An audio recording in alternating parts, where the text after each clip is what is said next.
Welcome everyone to the University of St. Thomas School of Law, both those in person and those following online on the webinar. My name is Dan Kelly. I serve as Dean here at the law school, and I'm delighted to welcome all of you for this momentous event, Toward Better Days, Overcoming Polarization in Church and Society. And it probably goes without saying what a timely topic this is, but also a significant and important one. So just a few opening remarks for all of you. First of all, thank you for participating in this important topic at this moment in history. Thank you especially to Father Dan Griffith for serving as the academic organizer for this event. The Initiative for Restorative Justice and Healing is doing great work, both here at the law school, in the broader community in the Twin Cities, and indeed across the nation. So both Father Daniel, Julie Craven on this initiative, the whole team has been doing wonderful work, and this conference is just one important example of that. As I said, I think this is a timely topic for all of us, and we have a great keynote speaker and two distinguished panels coming up later this afternoon, followed by a reception. So the content and substance could not be better. I want to put it in perspective with one call and one kind of historical note. So the call or the ask is, I think all of us, given all the givens and given what we're going to hear about in the keynote and in the panels, have a real opportunity to meet the challenge to become what I'd like to call unitary missionaries. So missionaries for unity that can go out in the world, and where we see division or where we see conflict, sometimes between friends, sometimes between enemies, whether political or people have different views of society or the church, we are all called to be unifiers and to be a source of unity. So I think we should keep in mind that as missionaries for unity, we can do a lot of good in the world. The second is just a historical note, is to keep in mind, sometimes we think, okay, this moment is the most divisive or the most polarizing. But we should keep in mind historically that there's often been conflict and division both in the church and in the country. So just to give a couple quick examples, and even within the Bible in the early days of the church, there were conflicts among even Jesus' disciples about how to interpret what he was saying. So from the earliest church days, I looked this up, the first 7 early church councils, many of which were dealing with precise issues of polarization and discord and disagreement, right? So from the Council of Nicaea in 325 that established the Nicene Creed, to the 7th early church council in 787, all of these were fundamentally dealing with problems where people vehemently often disagreed with one another. And then you can fast forward to the Reformation and the Council of Trent and the Counter-Reformation. So these debates, even within the church and within Christianity, go from the earliest days throughout all of the centuries. And similarly, I would say with our country, sometimes we have a tendency to think this is the most polarized moment. And in many ways, there is a lot of tension and political and ideological divide, and we should try to address that. But it's also worth keeping in mind from the earliest days of the country and our society, there's been huge divisions, disagreements. So one very famous example of this, if you think about even from the sort of days of the founding and the Federalists and the Anti-Federalists, but one very early example was the fact that Aaron Burr, and some of you may know this from Hamilton the play, Aaron Burr famously or infamously murdered in a duel Alexander Hamilton, right? So 2 of the early leaders, Aaron Burr was actually vice president at the time, challenged Alexander Hamilton to a duel because Hamilton had endorsed Jefferson rather than him when there was a tie in the Electoral College. And then Hamilton opposed Burr when he was running for governor of New York. So Burr got so upset, he said, let's have a duel. Hamilton got shot, and a day later, he died. So from those earliest days, and then of course, 60 or so years later, the country went through the Civil War, tearing the nation apart. And then fast forward 100 years, and what happened in the 1960s between the civil rights movement and all of the revolutionary things that were happening in the 1960s, American society and the country, both legally and culturally, have long had these disagreements and polarization. So I'm not trying to minimize in any way the polarization and disagreements we have today. They're worth thinking about, but we should keep all of that in the long perspective. And so in a way, instead of despair, we should come to the issue with hope for a better future and hope for unity, and hopefully we can all be missionaries for unity. So with that, I want to start the content and the actual program. Again, welcome to St. Thomas School of Law, and I invite Father Dan Griffith to the podium. Thank you so much for being here.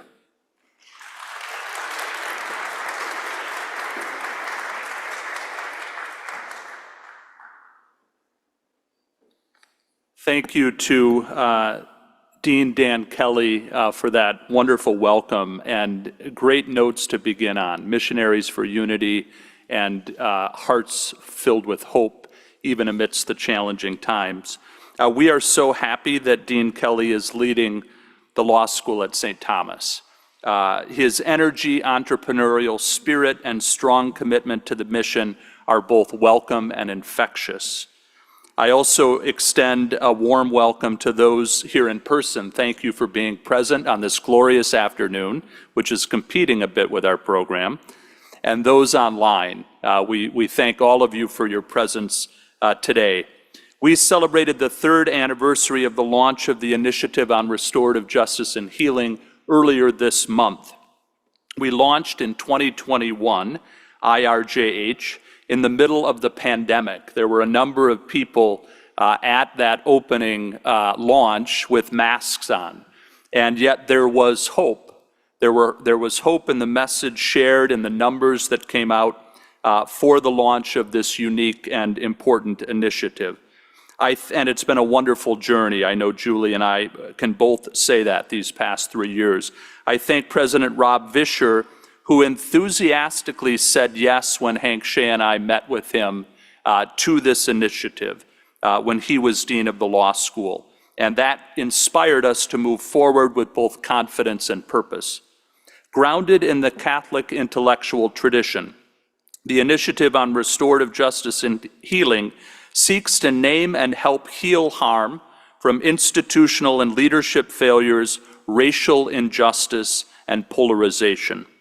Our main work here at a law school is the education and formation of law students to equip them with the tools and values to be compassionate lawyers who accompany their clients well from conflict and harm to healing and wholeness.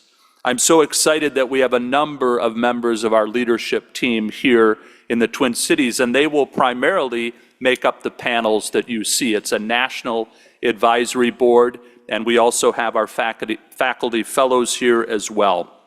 And that has been a really guiding force for us in the last 3 years. Historically rooted in the indigenous practices of First Nation peoples of North America and New Zealand, as well as pre-colonial Africa, restorative justice asks, who was harmed and how can this harm be repaired? Restorative justice has become a worldwide movement because it's effective at healing the harm, primarily through storytelling, is highly adaptable to various circumstances, encompasses multiple stakeholders, is consistent with our nature, which is both social and oriented to flourishing, and that's why, and that will be on the final exam, so I don't see any students here, but tell me why it's become so effective, students. It has for many reasons.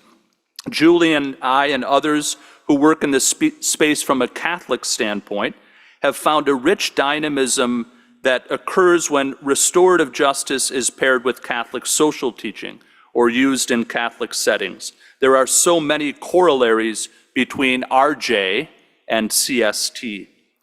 Julie Craven, who serves as Associate Director of IRJH, and I have been humbled by what has occurred these past 3 years since the launch. IRJH hosted a national consultation in 2022, a year after our launch, on healing the wounds of clergy abuse, which included victim survivors, victim advocates, academics, priests, and bishops. Last fall, we hosted the first in-person National Catholic Conference on Restorative Justice here at the law school. 185 people attended throughout the country. It was a very inspiring gathering, the first of its kind in person, and you could see the grassroots movement of restorative justice and the Catholic faith coming together. Our restorative justice law course is full every year, and a highlight for the students is a visit to the Stillwater Correctional Facility, where they attend a restorative justice course that is facilitated and led by the incarcerated men. A couple of students have said it was the most powerful experience of their law school time here. And we would be happy and pleased if you would consider supporting this important work of our initiative.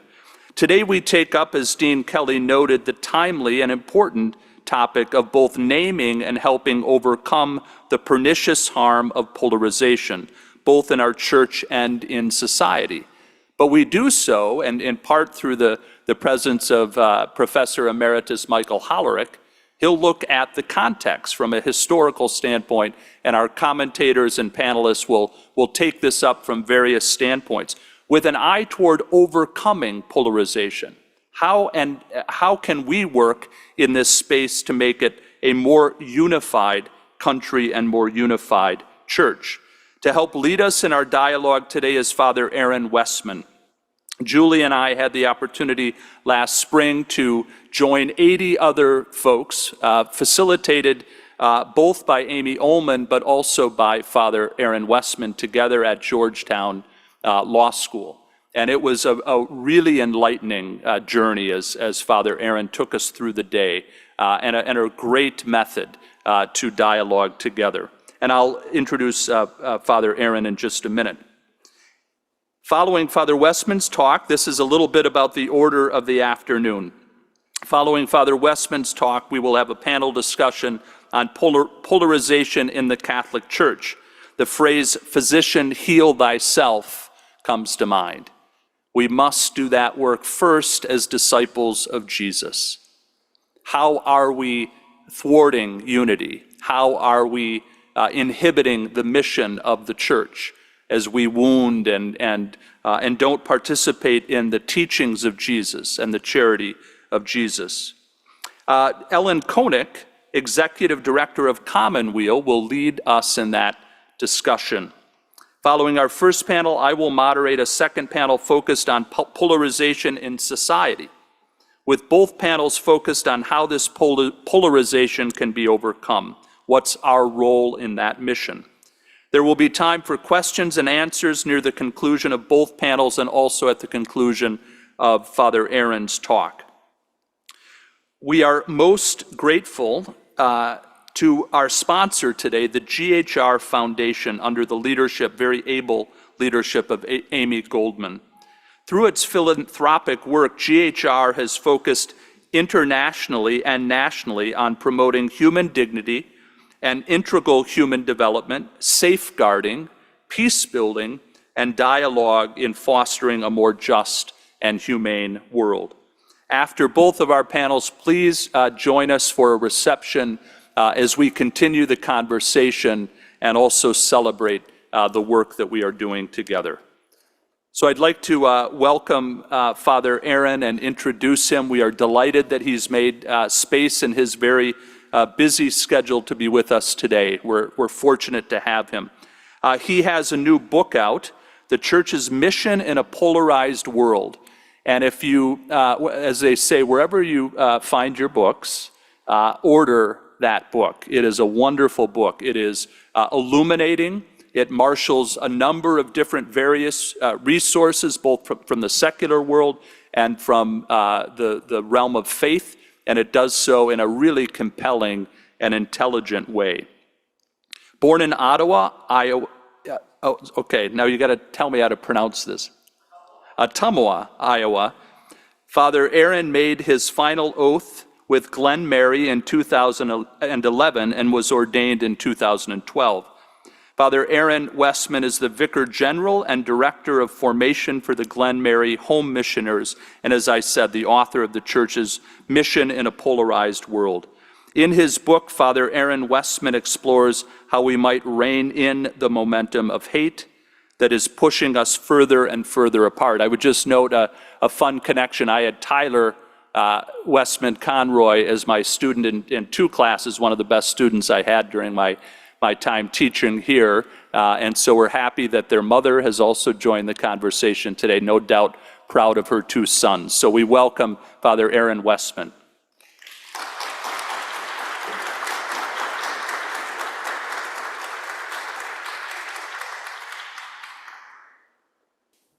Well, thank you so much, Dean Kelly. I haven't met you before, but I appreciate your introductory remarks that you had to share. I think they tie in well with what I'll share as well. And also, Father Griffith, thank you for those comments. I was born in Ottumwa, Iowa, and my family and I, we found ourselves back here in Minnesota where my parents both grew up, and that was actually in the small town of Cokato, Minnesota, which is about an hour west of here. And I think we maybe have about 2,000 people in that very small town where I grew up. And so I just have to say, I grew up in that small town and pig farming and so on. And you do a great job here at St. Thomas in impressing this small town Cokato boy. Okay, so this is a beautiful setting, and it's a very extraordinary group. And so I'm very honored to have the chance to speak with you all. It's very much a blessing to me. And I really look forward to hearing from your wisdom and your experience, and also hearing from the august panels that we have here and the people who will be sharing. So I hope my remarks and comments kind of set up what will be shared on those panels. As Father Griffith mentioned, it is a blessing for me. It's not often that I, being a missionary priest with Glen Mary, I'm traveling a lot. It's not often that my mom and my brother can attend an event where I'm speaking, so it's great to see Roxanne there in the background and my brother Tyler, so maybe just a round of applause for them. It's been a long time since I've been able to say that my mom dropped me off to give a presentation, but she did that today, so that was very great. And I have to say, you probably will have the ability to thank my brother later on for this, because I got in yesterday and I've been kind of thinking about this presentation and practicing a number of my jokes, beforehand and with my brother. And finally, he just looked at me and he said, just stick with the presentation, Aaron, okay? So that you won't be hearing any of these wonderful jokes, my lame attempts at humor. And so I'll take his advice and really begin looking at the presentation. I really appreciated the title of our time together that the Institute has put on in doing such great work, Toward Better Days. And as I was thinking about that title and also what Father Griffith had asked of me, and I think when he sent me an email about this presentation, he said, Father Aaron, I think what we would like you to do is kind of, solve all the world's problems, okay? And do so in about 35 minutes, okay? So I'm going to try my best. Obviously, I'm going to fall short in trying to do that, but I'd like to look at 2, I think, very important questions as I was thinking about this, and that is, where are we today as a society, and where do we want to go? And before getting into those questions, I would just like to say that I've had the opportunity now for about 2 years to travel around the United States and speak on this theme of polarization and its relationship to society, but in particular to the church. And no doubt about it, we are living in some ways in unprecedented times, though the church and societies have encountered division and polarization throughout history, and we have reasons to be concerned. But I would also like to kind of tap into the word which was mentioned by Dean Kelly, that word of hope. Because I've encountered wonderful people all throughout the United States over 2 years who are absolutely concerned, as I probably presume that you are too, concerned with the situation and are committed to doing something about it. And we find these people in rural America, and we find them in cities. We find them on the coasts, and we find them in the heartland of the United States. We find them as reds, and we find them as blues. We find them as different folks within the Catholic Church, non-Catholic Christians, and people from various religions and no religion at all. So my heart is moved by their commitment. And I would like to just share at the beginning to say, I think we are part of a movement together. A movement perhaps of being these unitary missioners, these unitary disciples of Jesus, as a people who care about the common good and are seeking to depolarize or build bridges or deepen communion in a polarized world. So I'd like to proceed forward really kind of in three ways. The first is I'm going to begin with a little bit of a prayer, and then I would like to propose just 5 considerations around those 2 opening questions. Where are we and where do we want to go? Now, within each of those considerations, what I'm going to attempt to do is that each is kind of a contour that describes our current moment. And I would like us to consider the value or the goodness in that contour, even if it can contribute to polarization. So to say that in this contour there is the potential for light. But then ask some tough questions for all of us to wrestle with, and these are questions that I have been wrestling with as well, to say, well, even though these are good things, where can they go askew? How can they be exaggerated? And where are the tensions and challenges that we should potentially be aware of and to think about together as a group? And then hopefully at the end there'll be some time for dialogue and questions, and then we'll have a chance to hear from these wonderful panels going forward. So, as I've been thinking about polarization and reflecting upon this particular moment and trying to bring this to prayer and looking at the scriptures and our rich tradition as Christians, I've gone into the image and example of Jesus many times, and that has allowed me to kind of put together this following prayer, which is a prayer that I think captures what might be a spirituality that can animate us, to give us the zeal to be people of unity as a church, as a people of goodwill within our society and within our communities. And so I share this prayer with us, and I invite us, if you feel comfortable, to join me in praying this. If you could say the response, it might be a little small on the screen, but it would be, help us to be one. So if you feel comfortable, if you'd like to just stay silent and quiet, that's no problem at all. So we pray. Lord Jesus, in your life, you crossed over to the outcast. Help us to be one. In your teaching, you commanded us to love our enemy. Help us to be one. Before your supper, you washed the feet of those who would deny you. Help us to be one. Before your sacrifice, you prayed for unity. Help us to be one. On the cross, you brought together what had been lost. Help us to be one. In your death, you touched those in darkness. Help us to be one. After your resurrection, you returned to those who had abandoned you. Help us to be one. In pouring out your Spirit, you made the church the sacrament of unity. Help us to be one. In the name of the Father, and of the Son, and of the Holy Spirit. Amen. So to the 2 questions, where are we and where do we want to go? The first consideration that I would put forth for us is the following. We, the United States, have sorted into 2 Americas. And I say with a little bit of a nuance here, and perhaps 2 churches.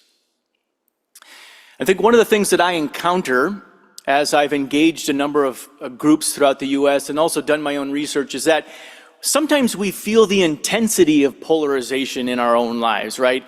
And in that particular moment, it, I think, sometimes compels us to want to say, right now, it is this person right there who is to blame for all of the problems that we have in our world today. It is that political party, or is that political candidate, or is that leader within the church, or that event that has taken place in the last couple of years.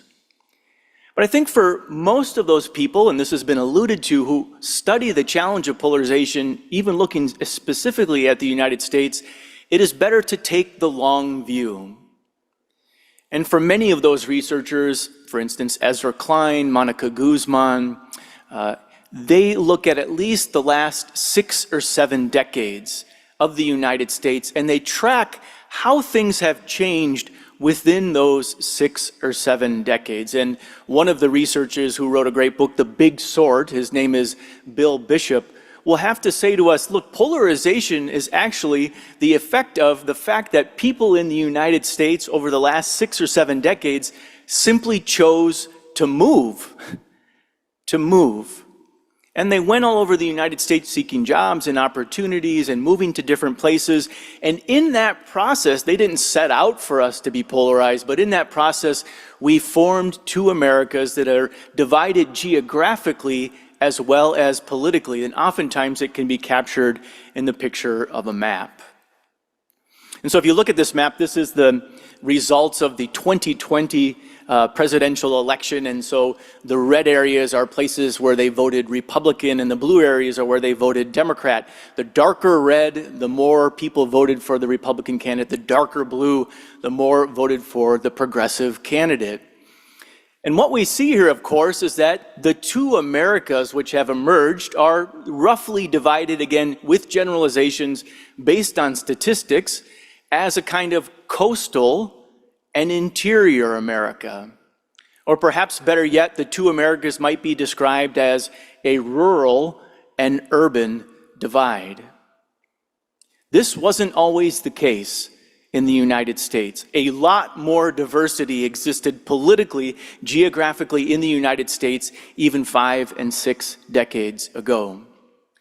Now, it would be challenging enough if this was the kind of America that we lived in, but when we put on top of this the fact that these 2 areas of the United States actually differ in some of the most fundamental ways that we understand ourselves as human beings. Again, these are generalizations based on statistics, but they differ in terms of their religious background, they differ racially, they differ ideologically, they differ psychologically, they even differ culturally in terms of the entertainment and types of activities that people from these places are involved in.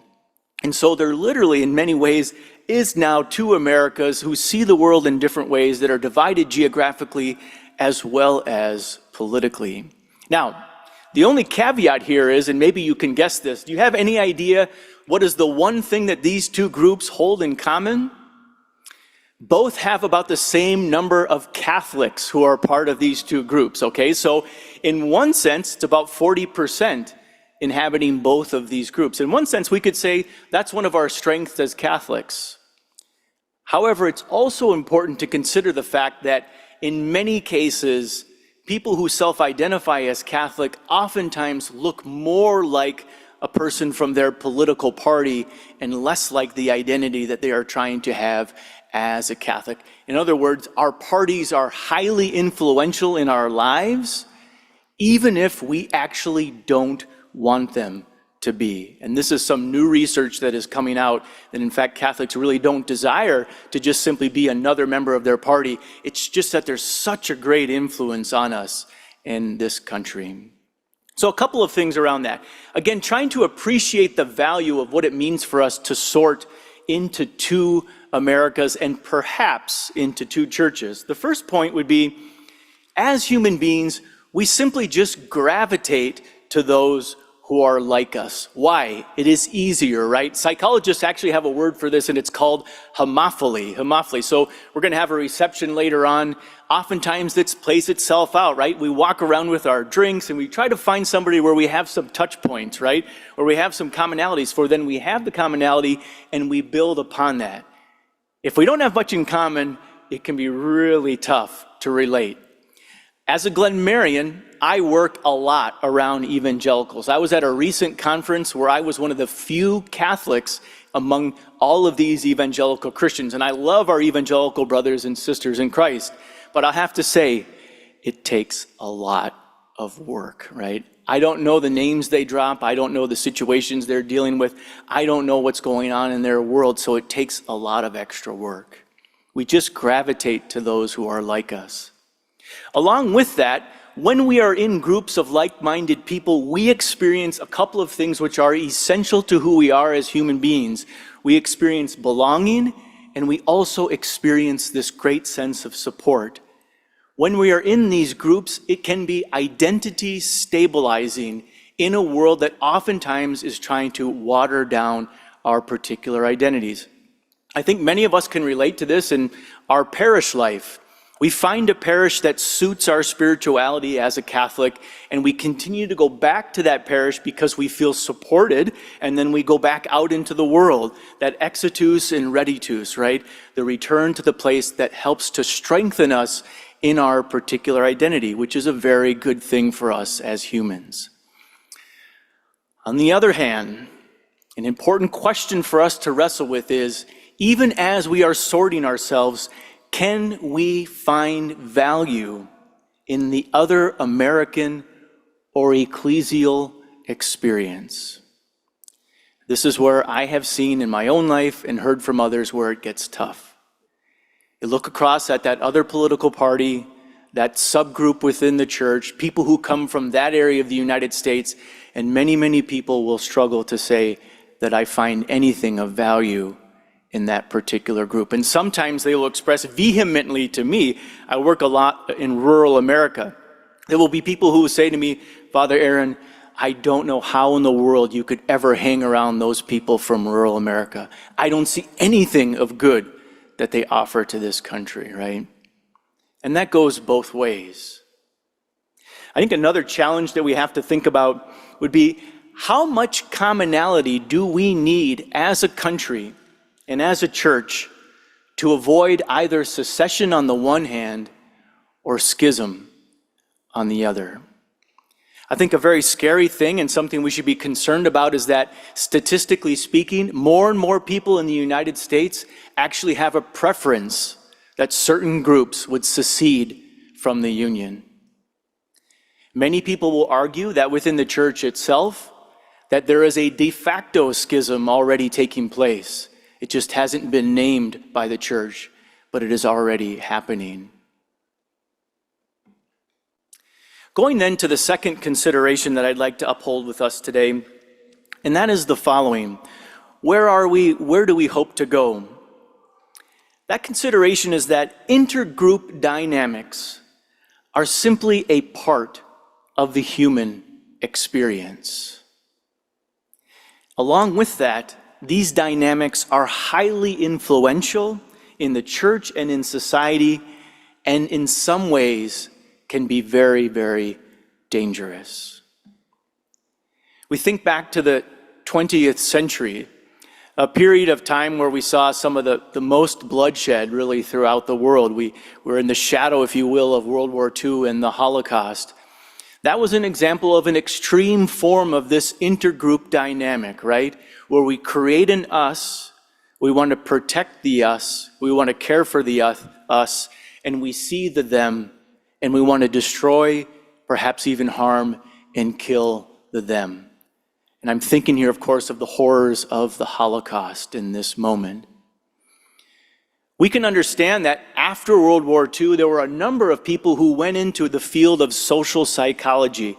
The man pictured here, Henri Tajfel, is one of them. And I can't get into the details of all of his research, but Tajfel, along with many others who have studied social psychology, will simply say to us as human beings that when we form groups that are even based on very superficial, unimportant differences, there is always that tendency in us as group people to have that us versus them mentality. That is almost, in a way, the default mode of who we are as human beings.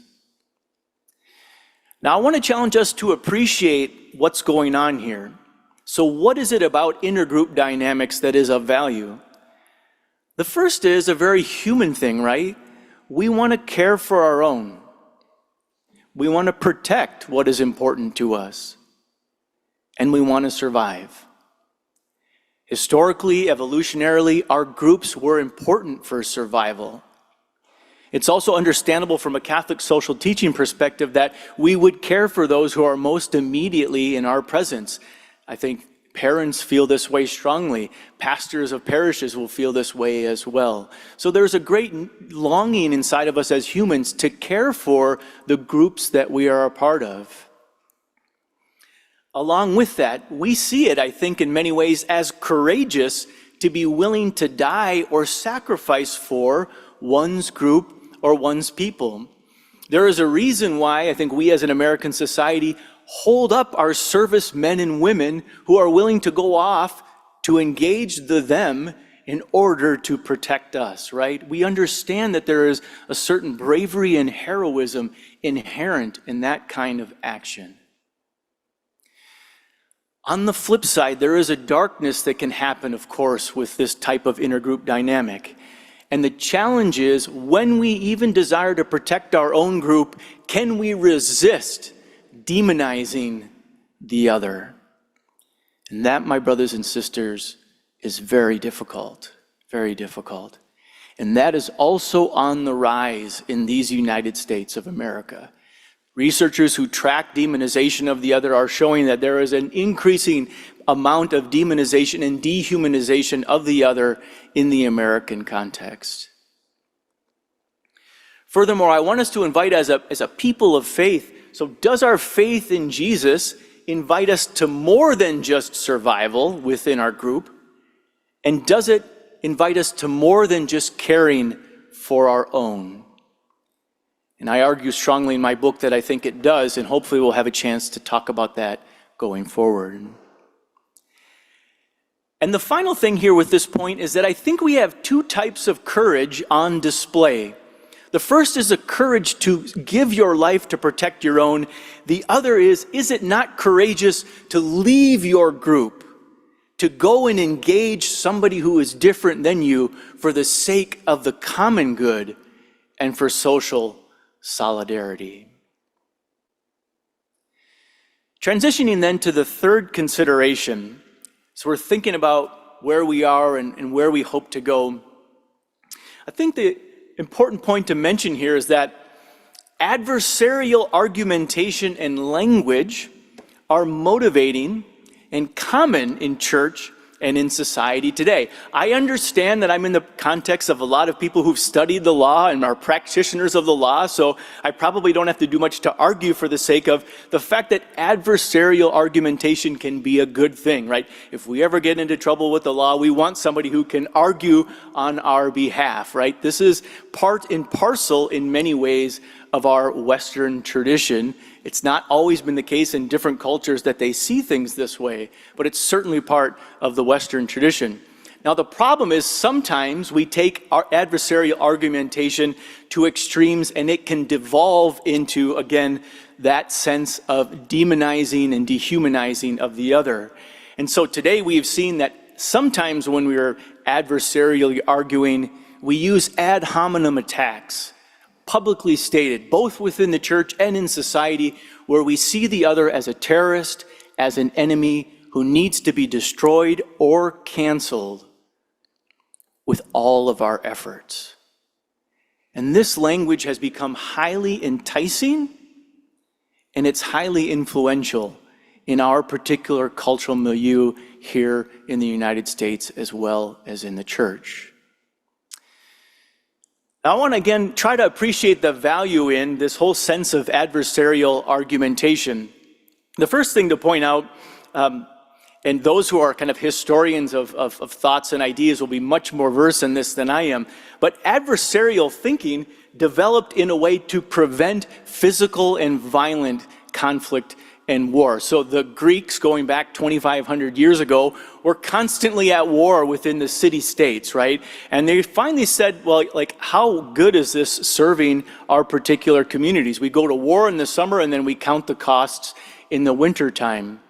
And so they began to set up what we know today as this adversarial type of argumentation, which was there to prevent the loss of life. So rather than fight with violence, let us rather fight with words. And so we get the development of rhetoric, and we get the development of the sophists, those who train those to be good rhetoricians in order to win the battle of words.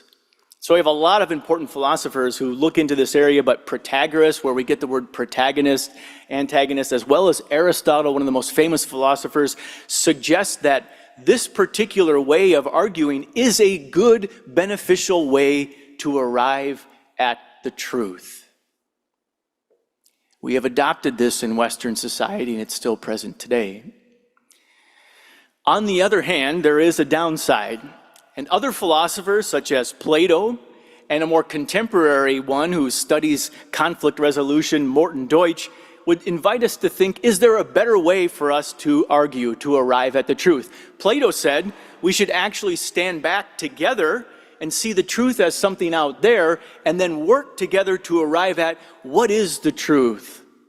So I had a priest recently say to me, it's not about who is right, but what is right for this present context. And Morton Deutsch, who studied conflict, he said, many times in the adversarial system, it's kind of an us versus them. It's a winner takes all. It's zero sum. But Deutsch says, what about the situation where we could have a win-win solution? Along with considering their words, we might ask the question, what method would Jesus prefer? I can't easily answer that question, and I invite us to perhaps think about that when we're together this afternoon. Perhaps Jesus uses a little bit of both in his own methodology. Transitioning now to consideration 4, where are we? Where do we hope to go? This has to do with emotions and the strong emotions that we feel today. And that is that affective polarization, polarizing because of how we feel, is a real experience within group polarization in the American ecclesial and societal context.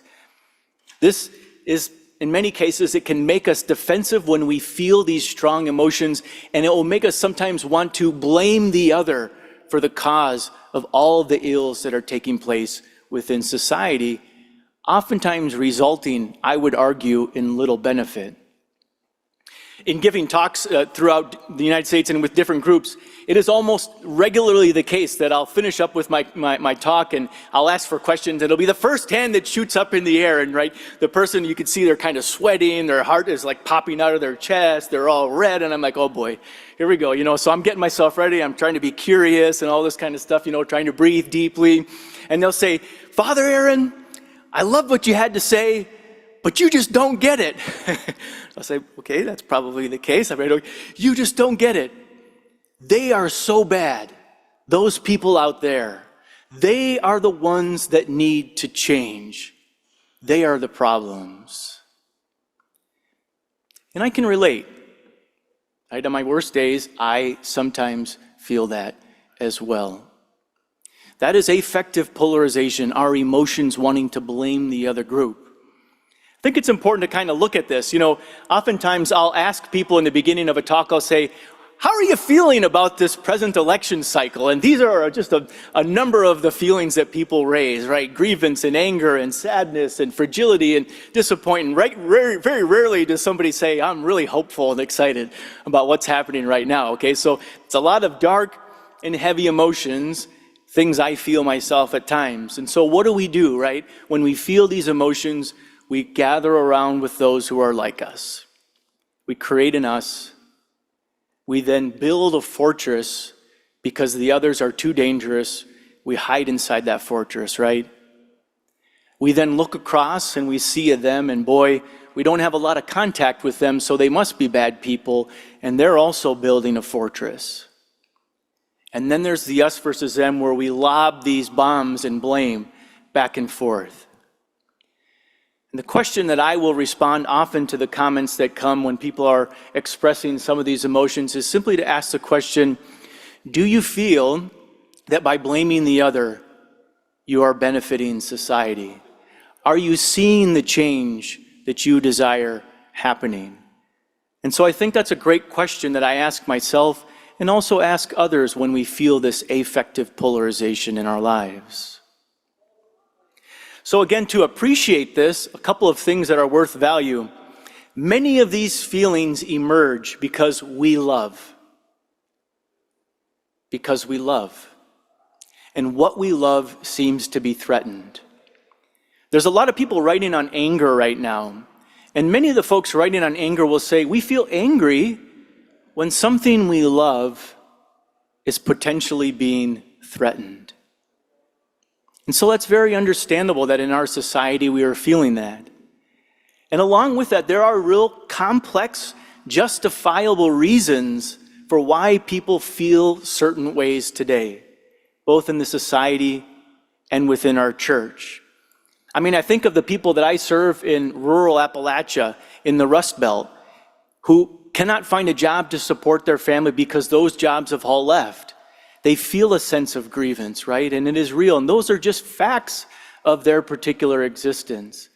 I think of migrants who are very scared because they feel like they're being called animals and being less than human, and they're even afraid to come out of their house. These are people that I often see in my own ministry as well. These feelings are real for people. And so along with that, I think it's important for us to ask the question, can we empathize with the other? Can we listen to their story? Even if we don't agree with them, can we seek to understand the emotions and why they feel that way, and how we might actually come to see each other as being humans together, all mutually suffering and struggling in different ways in this moment?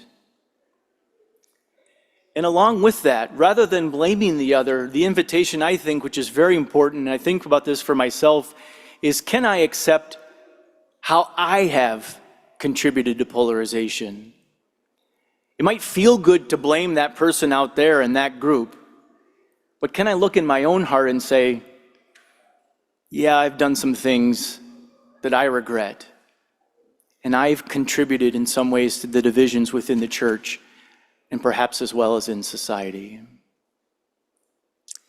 Bringing us now then to this final consideration, and it is the following. Cognitive polarization, cognitive bias, groupthink is real. It's a part of who we are as human beings and how we operate. And groupthink, cognitive bias, can both help our human situation, and in sometimes it can be harmful to our human situations. Again, looking at the 20th century, a lot of social psychologists began to investigate the influence that our groups have on us in the way that we think. And one of those is listed here, Solomon Asch, and he would put a number of experiments in front of people, and he would say, to individuals, he would say, tell me which of those three lines, A, B, or C, is the same length as line X. And in nearly 99.9% of the time, people by themselves will get it right. Line X is the same length as line C. But then you put this single person in a group of people where there's 10 folks, 8 of whom, for the sake of the experiment, are going to say that line X is actually more like line B. And we find that human beings will get this wrong 36% more times than when they do it on their own. Our groups are highly influential on us in how we think. We like to conform. We oftentimes delegate thinking to the group itself. So, appreciating the value in cognitive polarization, there are a number of things here. First of all, we need groupthink because we cannot possibly go through every issue, decision, or question that we encounter. Like, we have political parties for a reason, right? Because how many of us can be experts on the tax code as well as immigration and how to adjust Social Security? We can't do that. So oftentimes we will unload that onto the group and to the experts and let them decide for us. This kind of thing also happens within the church. We have a fancy word for this kind of groupthink in the church. We call it sacred tradition, okay? Right? So we give ourselves over to Catholics who have went before us because we know they have thought through these things through the councils where there was a lot of disagreement, and we're going to accept that I'd rather not think about the intricacies of the mystery of the Trinity. I'm going to accept what the church gives to me, as well as what the saints of the church have found to be beneficial and helpful in living out the Catholic faith. Groupthink can be a positive thing. On the other hand, can we find a way to embrace being wrong? It's a hard one for me. Embracing fallibility, having intellectual humility, and furthermore, remain open to be challenged by the outsider. Social psychologist Jonathan Haidt has been writing on polarization. He will say, the outsider, the one that's different, that thinks differently than you, is the greatest gift that you could ever have as a thinker, because they will challenge your hidden assumptions. They will ask questions that you have not asked yourself, and they will make you think more clearly about your positions. The outsider can be a gift if we can humble ourselves to be challenged. And then finally, can we learn to do what I say, to adopt a truly Catholic mind, where we look all around the world, no matter what that person belongs to politically, no matter what religion they operate in, and to say, can I find truth and beauty and goodness all around, and rejoice when I encounter it? Before closing, I'd like to just offer you a couple of resources. A lot of this stuff isn't my own work. I've been really pulling from a lot of very wonderful people. So a couple of things that have been inspiring me lately. I'm a little bit of a nerd. Many people stream Netflix, they stream Amazon. I stream the Great Courses Plus online, so I highly recommend it. It is wonderful. There are 2 courses that I highly recommend. The first is The Art of Conflict Management. Excellent, excellent stuff. The other is Modern Political Tradition, revealing to me how little I know about modern political philosophy, okay? Excellent, excellent course. I think you could watch it 10 times over and still have things to learn. Wonderful. Another book that I encountered recently was the work of David McRaney. McRaney wrote a book, How Minds Change. We all are interested in, like, how do we change our minds? How do we persuade other people to change their minds? McRaney touches on some really important stuff about how we change our minds, and then how do we have conversations if we want to influence other people. And then the final thing is, I'd say I would hold up any of the work by the woman named Monica Guzman. She wrote a book. I never thought of it that way. She's a member of Braver Angels. She has a podcast, if you're a podcaster, called A Braver Way Podcast. Every 2 weeks or so, she comes out with a new episode, and it really keeps me sharp in thinking about these issues related to polarization. Her work is excellent. She's in touch with some wonderful people, so I highly recommend that.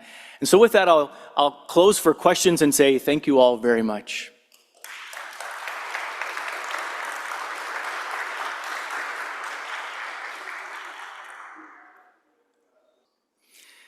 So it's a great question. The question was, so for the folks who are online, how would you talk to Netanyahu about Hamas?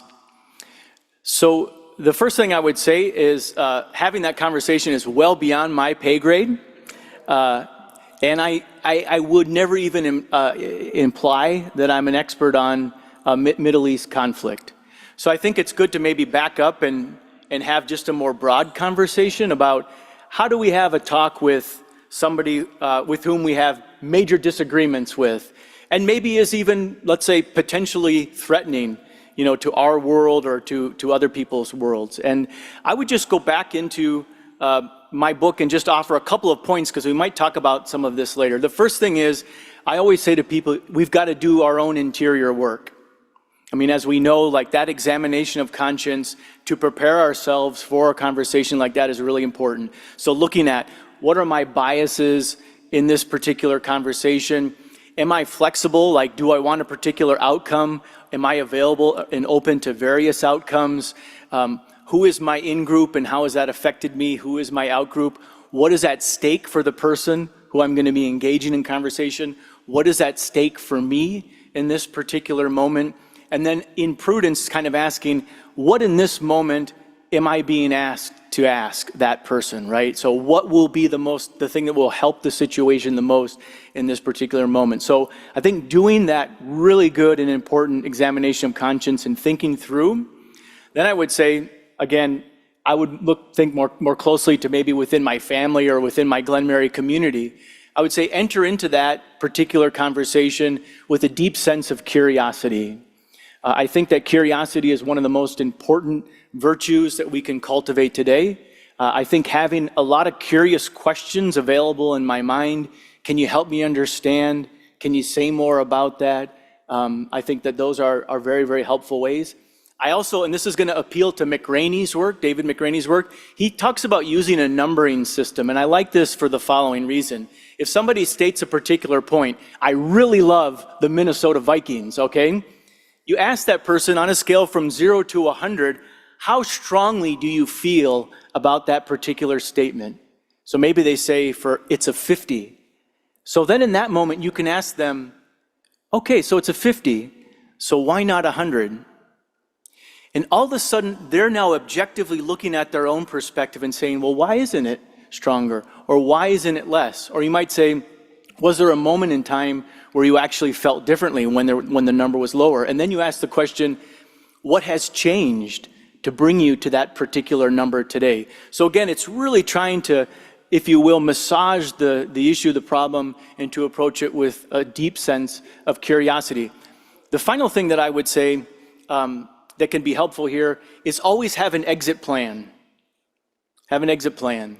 And when I'm dealing with, say, perhaps some of the members of my own community or within a parish situation, and there's a real intense conversation, always being able to say in the back of my head, I disagree with you, but let's just step back and let's just think about what we've said, and then maybe we can come back together in the future. And I think really it allows for the Holy Spirit to work. It allows for people to perhaps move away from affective polarization and then to begin to think about what was said and how we might readjust our particular position. So those are just some aspects. Thank you. Oh, I got a question right here. So, thank you, ma'am.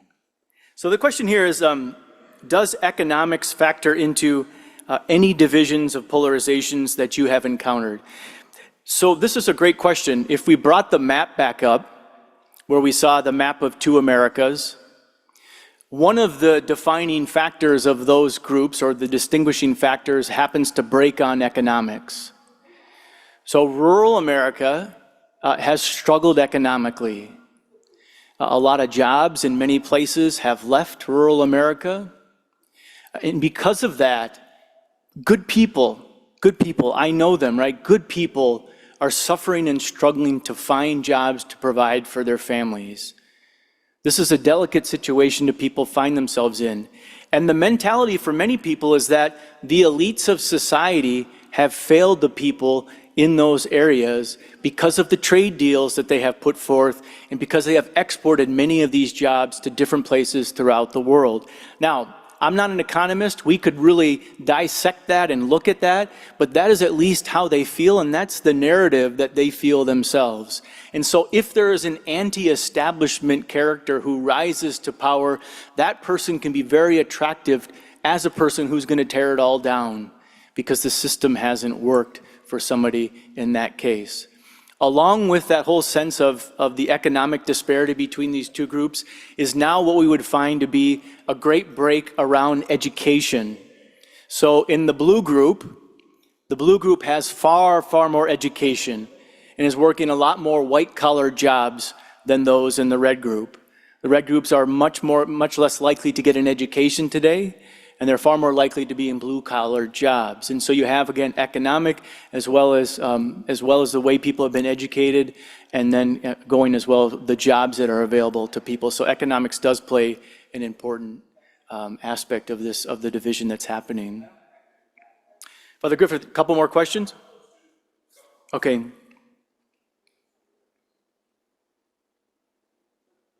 Oh, this is a wonderful question.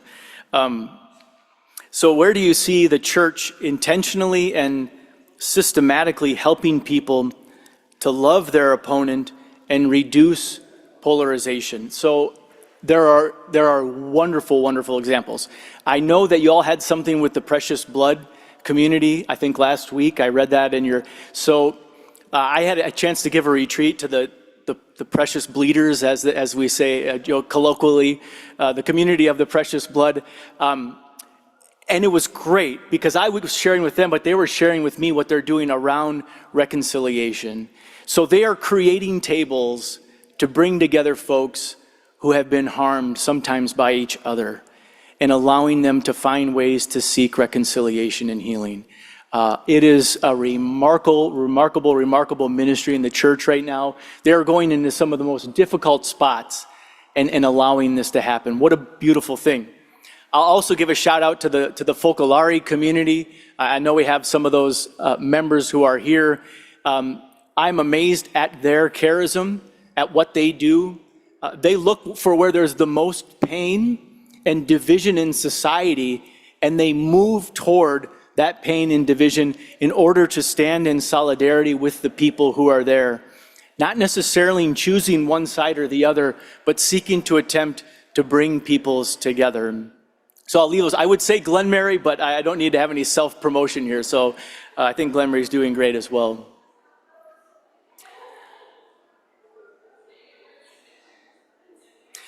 So as our wonderful students come in here, I'll ask this question. It says, in what way do you think the Synod on Synodality will be effective if it takes root in the U.S., and are you hopeful?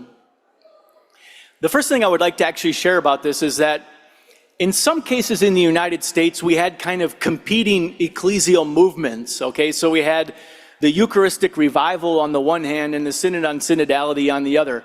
And I met many people who said, I'm for one and I'm not for the other. Now, they weren't that blatant about it, but that was kind of their thing. You know, you would ask them, they would say, oh, I'm really involved in synodality, but I'm not doing anything in reference to the Eucharistic revival.